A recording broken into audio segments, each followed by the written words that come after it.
Hello viewers, আসসালামু আলাইকুম। আজ আমি আপনাদের মিষ্টি পাটের শাক ভাজি করে দেখাবো। এই গরমের দিনে এই পাটের শাকগুলো শরীরের জন্য ভীষণ উপকারী। আমি ২ আটি শাক নিয়েছিলাম। সেটা থেকে এভাবে পাতাগুলোকে আলাদা করে নিয়েছি। নেওয়ার পরে সেটাকে ভালো করে পরিষ্কার করে ধুয়ে নিয়েছি। অনেকে আবার এটাকে কুচি করে দেন, কিন্তু শাকটা আসলে একদম অল্প হয়ে যাবে।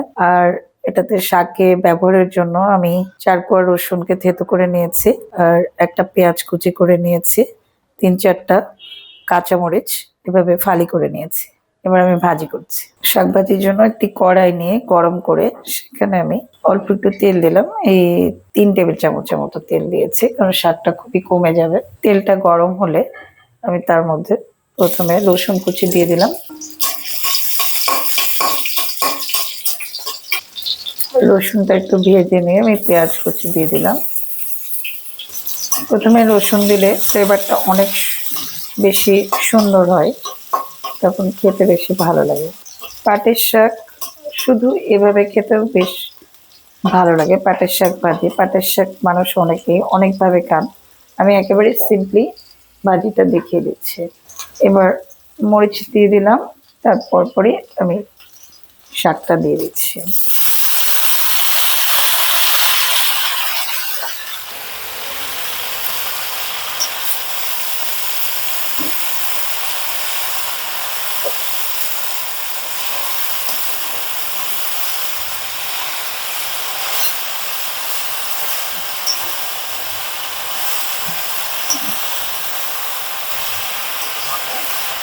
এখানে আমি ১ চা চামচের মতো লবণ দিয়ে দিলাম। লবণ দিয়ে আবার ভালো করে নেড়ে চেড়ে নিচ্ছি।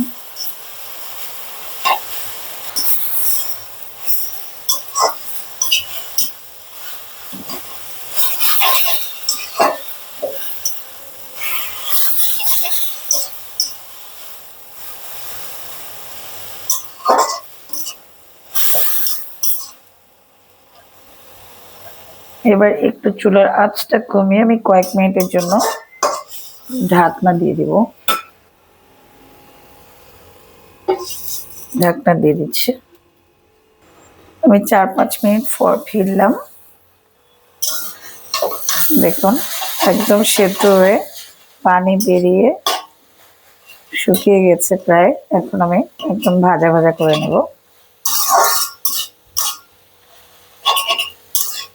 এত সহজ ভাজি, সব শাক ভাজি মূলত এভাবেই করে,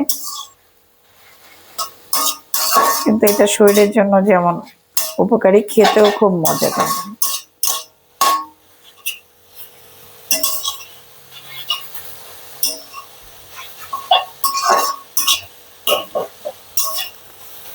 এখন আমি চুলা থেকে নামিয়ে ফেলবো। দেখুন কোনো পানি নেই। এটা সাদা ভাতের সাথে খেতে কিন্তু ভীষণ মজা লাগে।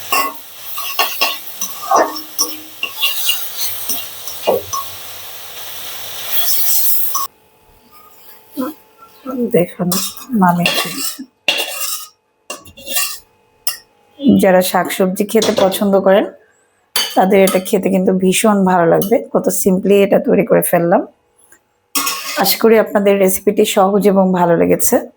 ভালো লাগলে প্লিজ আমার চ্যানেলকে সাবস্ক্রাইব করুন, আর পাশে থাকা বেল আইকনটি ক্লিক করুন।